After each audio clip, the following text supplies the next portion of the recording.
देवाला प्रसन्न करून घेतलं. देव प्रसन्न झाला आणि देवाला दिलं काही कहा अजिंक्य हे देवता येतो आहे तुमचा काळ तुमच्या परमेश्वर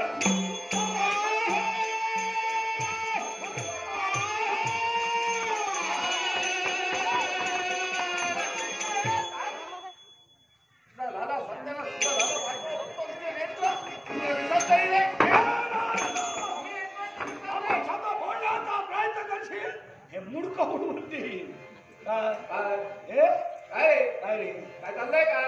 शेणीच्या नक्षत्र सपाट पायच्या आग लावल्या डोम मध्ये दुसरं काय अरे साठी चाललो होतो मांजर कसं आडवा हा हा म्हणजे तुझी रागाची वेळ होती कुणाची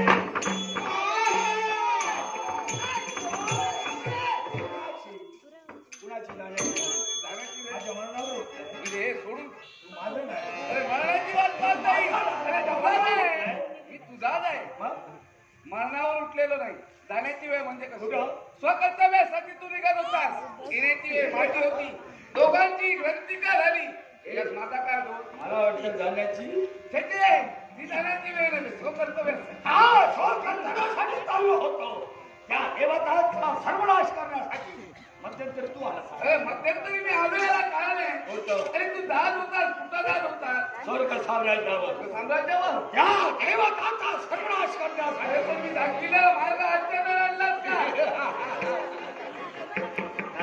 का तू जो मार्ग शिकला तो मार्ग माझ्या जीवनात म्हणजे तो भक्ती मार्ग जीवनात आज्ञाने आणला त्या गणेशाला त्या विनायकाला प्रसन्न करून घेतलं आणि देवाने दिलं का काय शिक्षण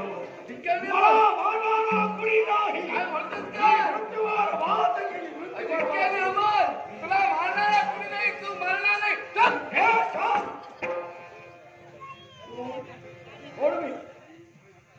सत्ता गुणाचे अधिकार कोणाला प्रेषित चूप पडतोय मला अरे का म्हणाल तू आता का म्हणाला माझ्या देवाला मला असं दिलंय वरदान कुणी मला मारणार नाही मारणारा जन्माला आलेला नाही तुला काही मरण नाही आणि असं केव्हा होणार केव्हा पडले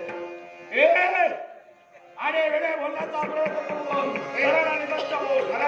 देवतांचा अभिनय कोण तू आहे मी देवतांना जास्त ओळखतो कोण तू मी ओळखतो ना मग हे देव कपटी आहे अरे नेताना नेता हात राखून ठेवता माझ्या देवाच्या बाबतीत बोलशील ऐकून घेणार नाही अन्य देवता असेल पण माझा देव नाही विनायक नाही तुझा देवही त्यातला असं का म्हणतोय कारण तुझ्या देवावर माझा विश्वास नाही तुझ्या देवावर माझा विश्वास नाही तू म्हणतोय की या विश्वासाला कुणी मारणारा नाही अरे जो जो जन्माला आलाय प्रत्येकाला मृत्यू देवलेला देवाही चुकणार नाही म्हणून माझ्या देवावर संशय कारण देवानं तुझ्या वार्ताला असं सांगितलंय की तुला या विश्वास कुणी मारणार नाही मला आहे पण नारदा इतरांना मृत्यू न्यायचा नसतो माहित नसतो रे पण माझा मृत्यू माझ्या देवाला मला असं काही केला नाही मी काही बघा अरे तुझा मृत्यू मला सांग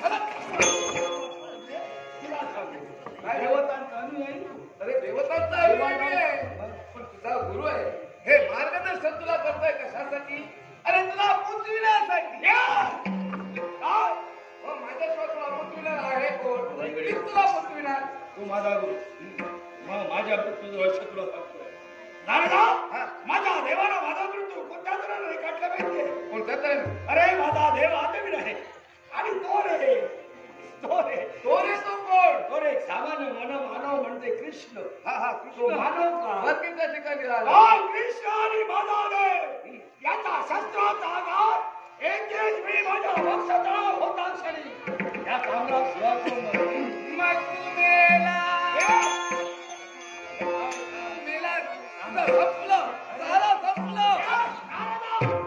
माझा देव काय मला मारणार तो कृष्ण तो मानव काय मला मारू शकतो मानव घडणार नाही या भ्रमात राहू नको या भ्रमात राहू नकोस की तो मानव आहे अरे तो मानव नसून असामान्य असामान्य हो कोण अरे भाई कुंटाच्या ठिकाणी वास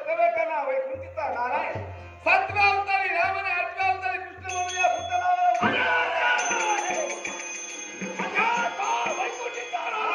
तो कुणी समाजाला नाही.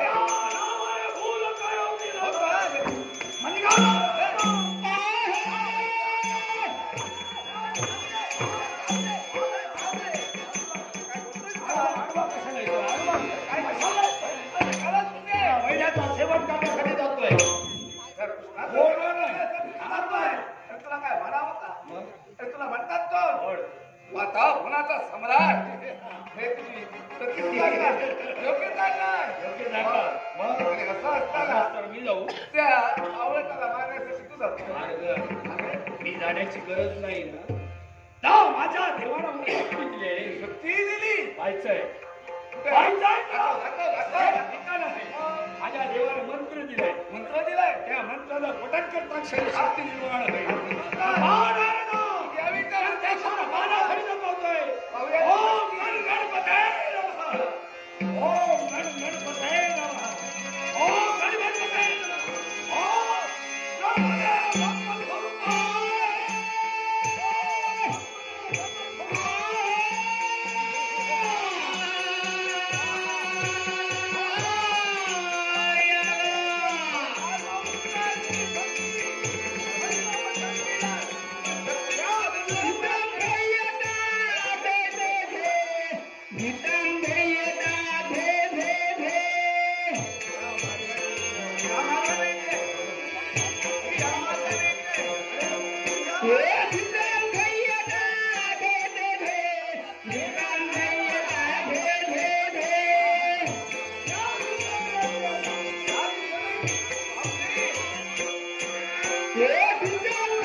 दोघांना भक्षण करणार तोच आपल्यावर दस्त माझ्या मनस्ती घ्यायला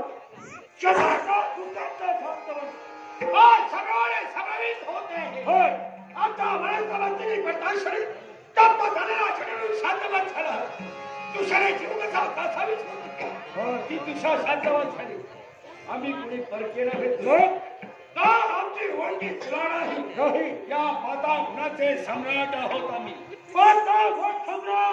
रामराज सुरामच्या न्यायाला म्हणतात. मग मला सांगा तुम्ही माझी निर्मिती कोणी केली? तुझी निर्मिती मी केली माझ्या देवानं दिलेल्या मंत्राच्या साह्यानं.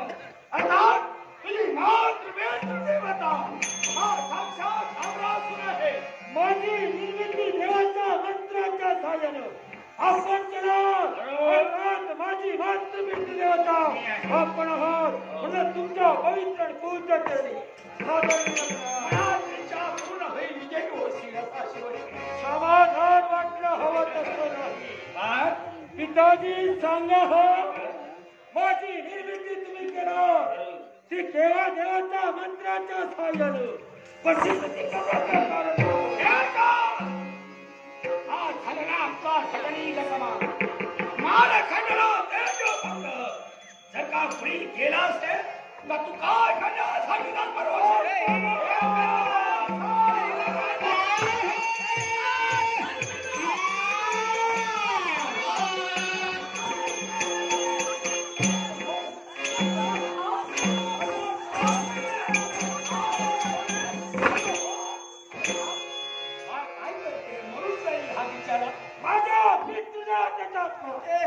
माझ्या मागा लागले अगं अरे अपमान घडता क्षणी याला गरगर फिरलं याला कारण आहे.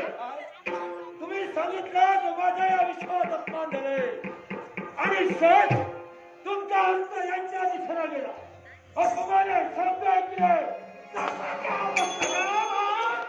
बोलता बोलता आमचा बोट याच्या दिशेने गेला हो. त्याला बाबाला चिपटू आहे माझ्या घरनं तू करतोय पण आमचं बोट तुमच्या जवळ गेलं हे पहा याने आमचा अपमान केला नाही हे आम्हाला वंदनीय आहे वंदनीय आजचे मार्गदर्शक त्रिभुवनात त्यांची भ्रमंती भूत भविष्य वर्तमान जाण्याची जाण शक्ती असे हे नारद आहे म्हणजे आपली गुरुभाऊनी गुरुभाऊ सदा त्यांचे मार्गदर्शन तुम्हाला म्हणतात या ती तुम्हाला गुरुस्थान आहे अर्थात तुमची मानस त्यांना मिळून आज माझी तुम्ही निर्मिती केला म्हणूनच मला सुद्धा गुरुस्थानी पूज्य आहे नमस्कार. होईल होईल तुझा लवकरात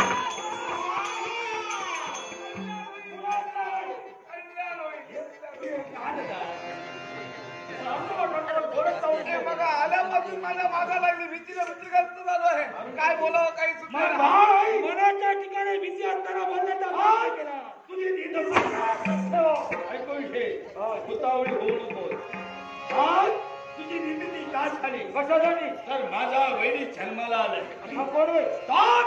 कृष्ण त्याच्या ठिकाणी वाचन करणारा भगवान बलराम त्यांचा कनिष्ठ भाता कृष्ण हा माझा वैरी हा वैकुंठीचा नाना 8व्या अवतारात कृष्ण या नावाने नटलाय म्हणून माझी तुला आज्ञा आहे गावचे परतता जायचं 56 कोटी यादव आहे त्या यादवाची नाना नाडू आम्ही कारण कृष्ण तुझ्यापर्यंत येईल म्हणून हे कथन तुझ्या माती हे कथना परिपूर्ण करायचे आणि हे आत्मसमर्पण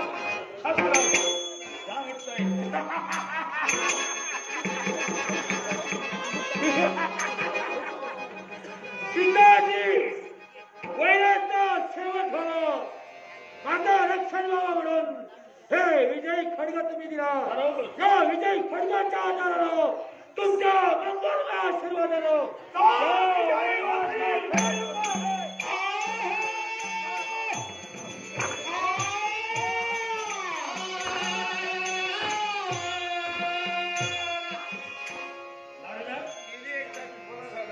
वायू वेगाने गेली आहे खरी पण माझा एक संदेश जाऊन त्या द्वारकेच्या राण्याला जाऊन सांग त्या बल्याला जाऊन सांग त्या माझ्या वैद्याला जाऊन सांग अरे पण काय सांगू एकच जर हिम्मत असेल तर द्वारकेच्या बाहेर या म्हणून सांग या श्रावण तुम्हाला आव्हान दिले आहे जर तुमच्या धर्मी पराक्रम असतील आणि हिम्मत असेल तर द्वारकेच्या बाहेर या द्वारकेच्या बाहेर नक्की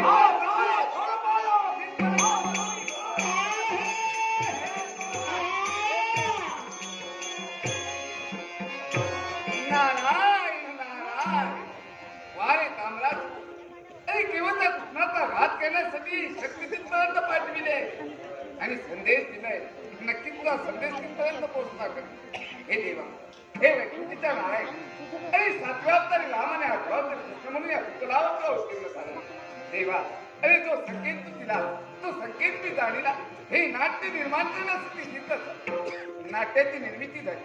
पण देवा, ही नाट्य निर्माण झाले तर शेवटी गोड झाला पाहिजे. आणि तो शेवट गोड होण्यासाठी ज्या आशीर्वादाची गरज आहे तो आशीर्वाद द्यावा. एवढी विचारते मी तर. नारायण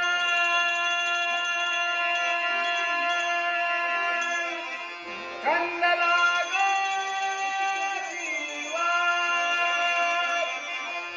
दिवाला छंद लागो दिवाला श्री हरी नारायण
मी आणि माझा कनिष्ठनाचा कृष्ण या धोक्याचा त्याग करून गोकुळापर्यंत गेलो.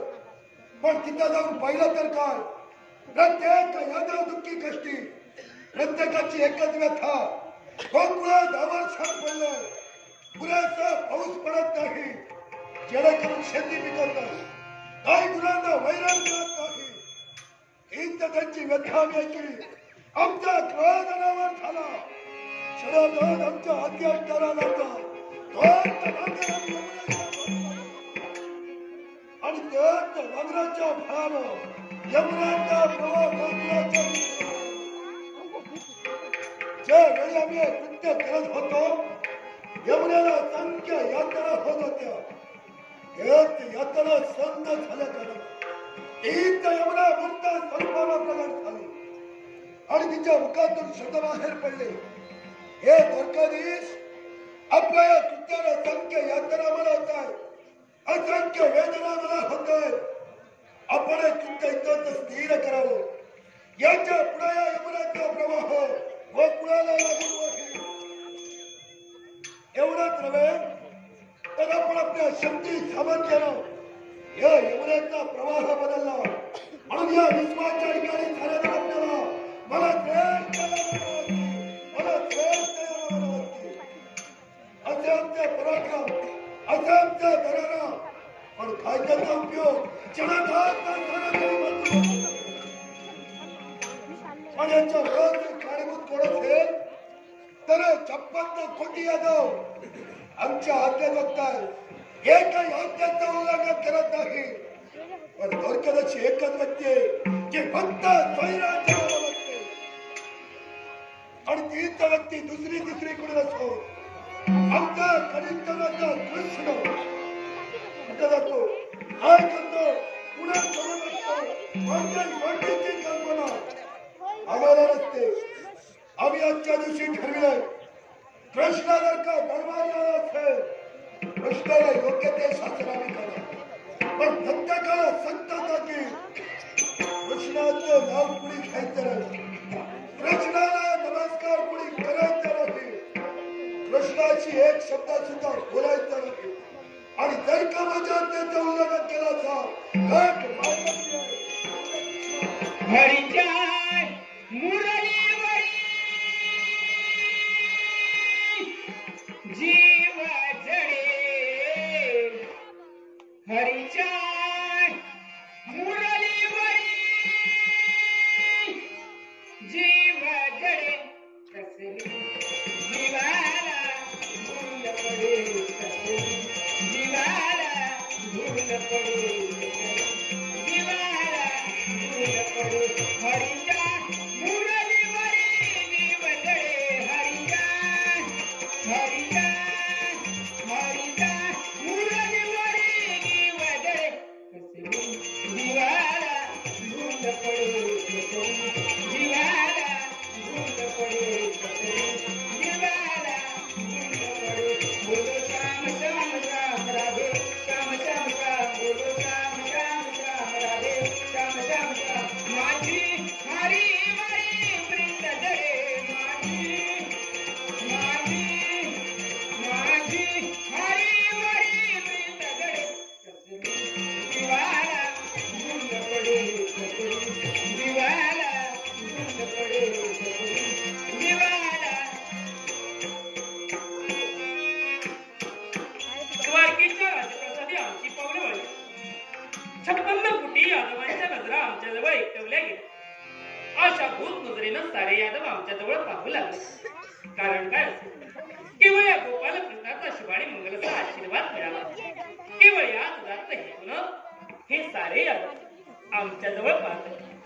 हे यादव म्हणा, या गोपाल कृष्णाचा, या तुमच्या देवाचा शुभाने मंगलचा आशीर्वाद सदोदित तुमच्या पाठीशी, सदोदित अरे हा काय प्रकार.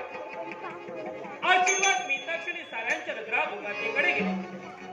मस्तकी जणू सक्तीचा जोखडा आहे की का, असा भास आमच्या मनी होऊ लागला. ज्ञात आहे आम्हाला, हे सक्तीचं जोखड अन्य कुणीही नाही. आमचे ज्येष्ठ बंधू म्हणजे बलराम दादा नित्य नियमाप्रमाणे रागाचा पारा वाढला असेल. आम्हाला दरबारी यायला विलंब झाला. आणि म्हणूनच हे सक्तीच दुःख या यादवांच्या माती त्यांनी ठेवलेले आहे. पण दादांचा राग कसा दूर करावा हा कृष्ण जाणतोय ना. बोला कोणा जातोय? तुमचा बंधू कृष्ण आलाय. कोण? बंधू आलाय तुमचा. कोण पाहण्याची इच्छा नाही. एक शब्द सुद्धा बोलायचा नाही. तोंड पाहण्याची इच्छा नाही. एक शब्द सुद्धा तुम्ही आमच्याशी बोलणार नाही. राग आलाय राग. पण या रागामागचं कारण जिथं तुझ्याशी एक शब्द बोलायचा नाही तिथं राग का आला सांगण्याचा प्रश्न येत नाही. म्हणजे राग का आला हे कारण सांगण्याच्या निमित्तानं सुद्धा तुम्ही आमच्याशी बोलणार नाही. दादा तुम्ही आमच्याशी कितीही बोला घरात तरी सुद्धा आमचा नम्र भाव जोपर्यंत आम्ही तुमच्या जनावर अर्पण करत नाही तोपर्यंत आमच्या मनाला समाधान नाही. काही उपयोग होणार नाही. हो ना आता पुढे आता हा राग सोडा म्हणतोय. कोणीच सोडणार नाही.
दादा कृष्णा तुमचा आशीर्वाद द्याला खरोखर मनाचं समाधान झालं. माझा ना कसा घालवावा कृष्णा तुला बरोबर दादा लाडानं बोललात मायनं जवळ बसलीला आणि रागानं यथेच्छ मार सुद्धा तिला कृष्णा हा? तुला काय वाटलं काय ते काही क्षण माझ्याशी गोडगोड बोलला हा? म्हणजे माझा राग गेला की काय म्हणजे तुमचा राग गेला नाही माहित नाही पण या रागामागचं कारण कसं केलं? जोपर्यंत माझ्या प्रश्नाची समर्पक उत्तर मिळत नाही तोपर्यंत माझा राग जाणार नाही. प्रश्न विचारा ना. दरबारी यायला विलंब का कुठं होतात काय करत होतात कुणा समवेत होतात दादा तुम्हाला तर ज्ञातच आहे अरे अनेक भक्तिणी आहेत माझ्या. कधी एकदा कृष्ण आपल्या महाली येतोय नेत्र भरून त्याला पाहतोय त्याला हृदयाची केव्हा एकदा मी कवटाळतोय असं प्रत्येक भक्तिणीला झालेलं असतं. मग त्या भक्तिणीला दर्शन देता देता झाला थोडा विलंब. कृष्णा फक्त भक्तीला दर्शन देत फिरत असतो की भक्तांना सुद्धा नाही नाही दादा ओ भक्तिणीला दर्शन देता देता एखादा जर का मार्गात भक्त मिळाला तर त्याला सुद्धा देतो दर्शन. हे बरं आहे तुझं भक्तीला दर्शन त्यांच्या घरी जाऊ आणि भक्त मार्गात मिळाला तर पण दादा आज दर्शन सोहळा बंद होता. म्हणलं, हा, दर्शन सोहळा बंद. आज दर्शन सोहळा बंद होता.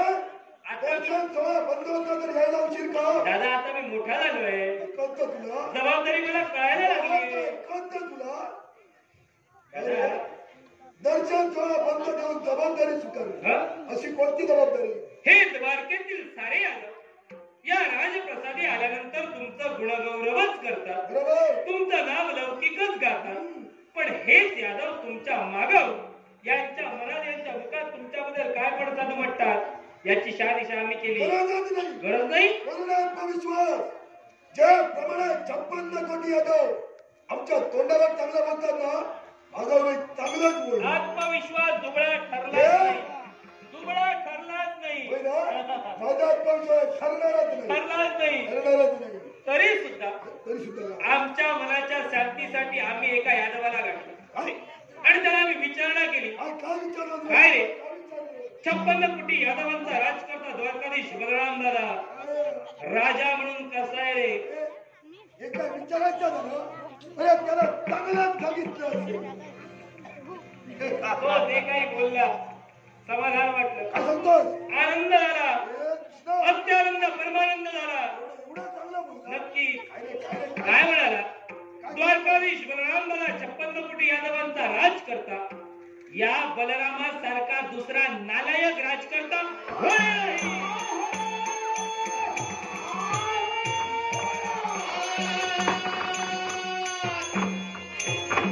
बोलून टाकी. काय चाललंय? खोटं. दादा, खोटं मला दुसरा देतो. दादा, मला सुद्धा राग आला. फक्त रागा उपयोग काय? राग कसा शांत केला असतो. रागासाठी आम्ही त्याला जाब विचारला. हे कृष्ण, चाप नको. सरळ सरळ दुसरा देतो. फक्त त्याचं नाव सांग. काय रे? बलराम दादांना नालायक म्हणतो म्हणजे हे का? कृष्ण, मला नाव सांगतो. पण त्यानंतर त्याने जो त्याचा अर्थ मला सांगितला ना, तुझं नको नाव सांग. दादा, अर्थ ऐकल्यानंतर मला सुद्धा असंच वाटू लागलं. त्यानं एकट्यानंच काय प्रत्येकाने तुम्हाला नालायक म्हणा. डोकं फोडीन तुझं. काय चाललंय? तो काय म्हणाला? द्वारकाधीश बलराम दादासारखा नालायक राजकर्ता पुन्हा म्हणे. पुन्हा उच्चार. ना म्हणजे नामवंत, ला म्हणजे लाभवंत, य म्हणजे यशवंत, क म्हणजे कीर्तिवंत. ना म्हणजे नामवंत, ला म्हणजे लाभवंत, य म्हणजे यशवंत आणि क म्हणजे कीर्तिवंत असे तुम्ही नालायक आहात. हे कृष्ण, तिच्या म्हणण्याचं बघितलं तर चांगलं होतं रे. मग आता सांगा, साऱ्यांनी म्हणा तुम्हाला हे नालायक. नको नको. म्हणण्याचा अर्थ जरी चांगला असला, ऐकायला बरोबर नाही. आणि कसं यादवांच्या मुखात अशुभवाणी शोभा देत नाही. भावळ्याचा याचे अर्थ त्याचे अर्थ विचारात फिरतोस. जवळ या भारताच्या राजाच्या दरबारात सांगतो मी तू जो कुणी न्यायदानासाठी येईल, आपका इष्ट सगळा सोयीला तो कुणी न्याय मागण्यासाठी येईल. न्यायदान करत असताना न्यायाच्या ठिकाणी अन्याय होतो केलं तर मी प्रत्येकाला योग्य त्या त्याचं न्यायदान तू करायचं. मी मी निघालो. पुढे पुढे म्हणजे विश्रांती घे. दादा, हं? वयानं वयोवृद्ध झाक. तो हे बावळ्याचा माझं वय झालं म्हणून विश्रांती घेत नाहीये. मग जबाबदारी म्हणजे काय हे तुला कळावं म्हणून मी विश्रांती घेतो. म्हणजे हा जो तुम्ही त्याग केला अचानक तो माझ्यासाठी फक्त तुझ्यासाठी माझ्यासाठी तुझ्यासाठी निघालोय. म्हटलं येतो ना, मी येईच नको. आम्हाला तुला अरे बलरामा, ए आवाज खाली. राजकर्ता मी कोण मी राज दरबारी राजसिंहासनी कोण बसलाय?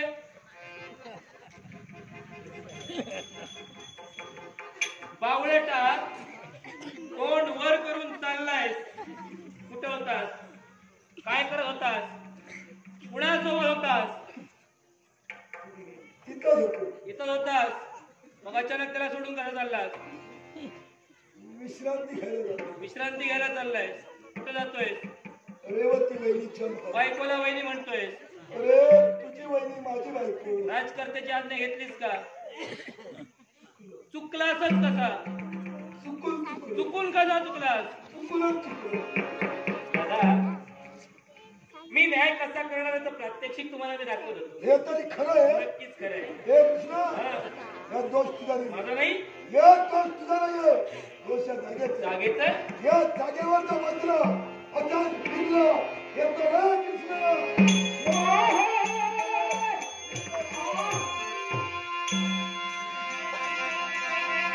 गेलं इकडे मिळाली. हे दिसलं. आणि तो तुला ते करू लागतो.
इथं गप्प उभं राहा. नव्याच्या तुझं डोकं फुटेल.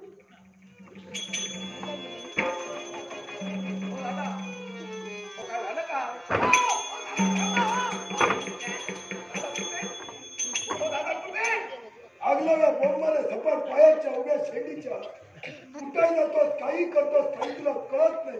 पण काय झालं काय रागीचा भरला तुला राजाराम दिसला. हो हो तुला सीताराम दिसला. वा आत्मारामही दिसला. दिसला ओलगान पात्राला काय डोळे फुटले होते. काय झालं का कुठं आलास? बाकीच्या ठिकाणी दोरक्याचा राज करता कोण? हो दादा तुम्ही आहात सत्ता कुणाची? माझी कुणाची? तुमची अधिकार कुणाचा? तुमचा नमस्कार राजाला करावा की बावळ्याला? दादा तू चुकला नारदा तू कुणाचे? बोलू नको. डोकं फुटेल तुझं. तू दादांचे करता राजा केव्हा चुकत नाही. पण दादा तुम्ही चुकला. पटवून दे, पटवून दे. परतच माझ्या अंगावर तुम्ही धावून आले. ए पटवून दे. इथंच चुकला. मी गाडी पाण्यात टाकली. कळलं? दादा घरक्याच्या चौबाजूला पाणी येणार आहे ना. नाही हो दादा, ज्यावेळी मी प्रथमतः या द्वारकेत प्रवेश केला देवाचं नामस्मरण माझ्या मुखावर ठेव आणि प्रत्यक्षात देव मला तिथं दिसला. देवाच्या मी लीन झालो. माझं काय चुकलं? आम्हाला आले तुला देव हो दिसला. आल्याला देव दिसला. कृष्ण दिसला मग कृष्णाच्या जडी लीन झालो. जर का त्या जागी तुम्ही द्वारावर असता तुम्हाला नमस्कार केला. म्हणजे दादा तुला द्वारावर बसणार वाटले.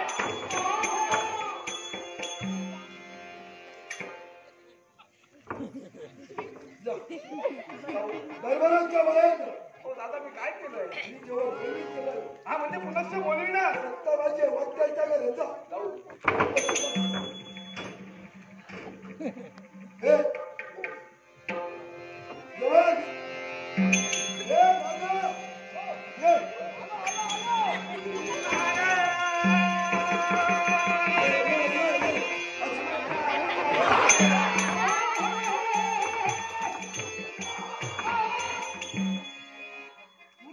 आता मी जाऊ विचार दादा आता तू पुण्याची काय चालू? दादांची चूक आहे. काय दादा चुकले? दादा दादा काय चुकले? बरोबर आहे. हे तुम्ही चुकला. दादा केव्हा चुकत नाही. काय चुकले? तुम्ही चुकला. मी पटवून देणार. पटवून मी दे. पटवून देणार. दादा ज्यावेळी प्रथमतः मी या दरबारी आलो देव इथं होता. तुम्ही इथं बसला होता. आता ज्यावेळी आलो त्यावेळी तुम्ही तुमची जागा का सोडली? अहो तुम्ही जागा सोडायला नको होती. तुम्ही जागेवर राहा. हो दादा हो, काय झालं का? प्रथम दर्शनी दरबारी आला तुला देव दिसला. देव दिसला. पुन्हा त्याला डोळे फुटले होते. मला वाटतं तुम्ही इथं असाल म्हणून इथं आलो. आता तुम्ही जागा सोडली तर माझा काही विरोध दादा नाही. दादाचं म्हणणं खरंय. तुम्ही जागा सोडता देव. तुम्ही जागा सोडला तिथंच चुकला. हे प्रश्न माझा, सत्ता माझी, अधिकार माझा. अट्ट्या तिथं बसे. नमस्कार करतो.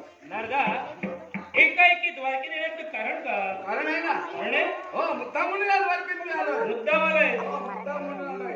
हे, हा मुद्दा करणार. हा भविष्ठ हो दादा दक्ष शपाला फिरत असतो. औषधका सुद्धा तुला झाला नाही. म्हणून आलोय. मुद्दा म्हणून आलोय. तुमच्यासाठी संदेश घेऊन आलोय. संदेश घेऊन आलाय. हो. कुठे ठेवलास? काय कुठं ठेवला? अरे संदेश आणला तो कुठे हो, ठेवला? संदेश म्हणजे तुमच्यासाठी निरोप आलेला आहे. निरोप म्हणजे दादाचा निरोप समारंभ करायचा. तुला दुर्वेळ. तुला व्यक्तिगत डोकं फुटलं.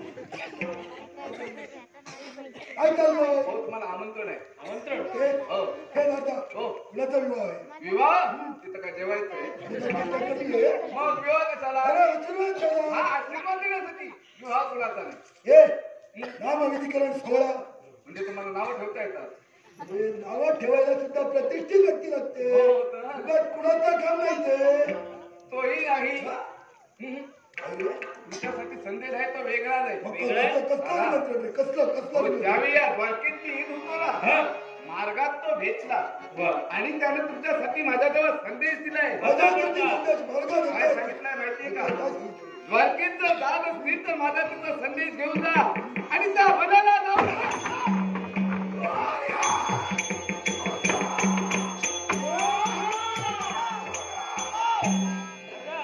काय म्हणाला? बल्याला जाऊ. माझं नाव शिस्ती का त्याला माहिती शकतो लोक. हो पण मी कुठं म्हणतोय तुम्हाला बल्या? कोण म्हणाला? तुला शिस्ती म्हणता येत नाही. हो पण जसा संदेश त्याला दिला तसा तुम्हाला द्यायला काय नको म्हणाला? का? काय काय अजून म्हणा? काय म्हणाला? म्हणून थांबला नाही. हो. पुढं काय म्हणाला? हो. जाड्या खाऊन खाऊन मारलेला हत्तीच्या पायाला. हिंदी सांगून दादा, दादा हिंदी सांगतोय. संदेश काय एवढा? संदेश हं.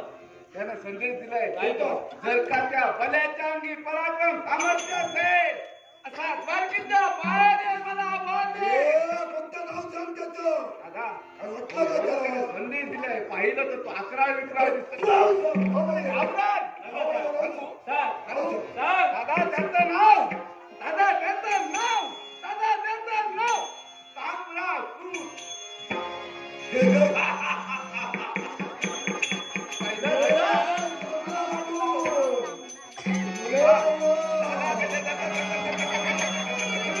सांगण्यात कम नाही पण दादाचे पाय मात्र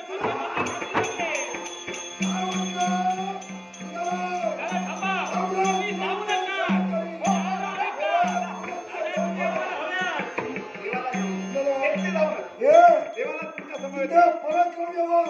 भावनाचा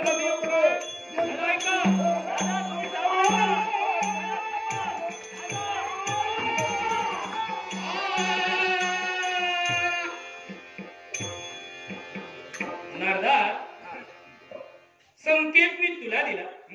संकेत मी त्या क्षणी क्षणाचाही विलंब न करता द्वारकेत उपस्थित राहिलास. होय देव. पण तुला संकेत देण्यामागचं सुद्धा कारण होतं. असं कोणतं कारण? एका स्तंभावर चारी बाजूला पाणी असलेली ही द्वारका, हा या द्वारकेचा तोल केवळ एक स्तंभ सांभाळतोय. खरंय. मग यात जर का दादांसारखा मीपणाचा ओझा वाढू लागला तर द्वारकेचा तोल जाऊन द्वारका पाण्यात बुडायला वेळ लागणार नाही. आणि म्हणून हा मीपणाचा ओझा क्षणार्धात आम्हाला नष्ट करायचा होता. म्हणून तुझ्याकरवी आम्हाला हे करावं लागलं. नाट्याची सुरुवात आम्ही तुझ्याकरवी केलेलीच आहे. नाट्याचा मध्य तुझ्याकरवी आखायचंय आणि शेवट तुझ्याकरवी जोखायचंय. तेव्हा ज्या ज्या वेळेला तुझी गरज लागेल त्या त्या वेळेला हा केस करशील. नक्की हा देवा केस तुला करशील.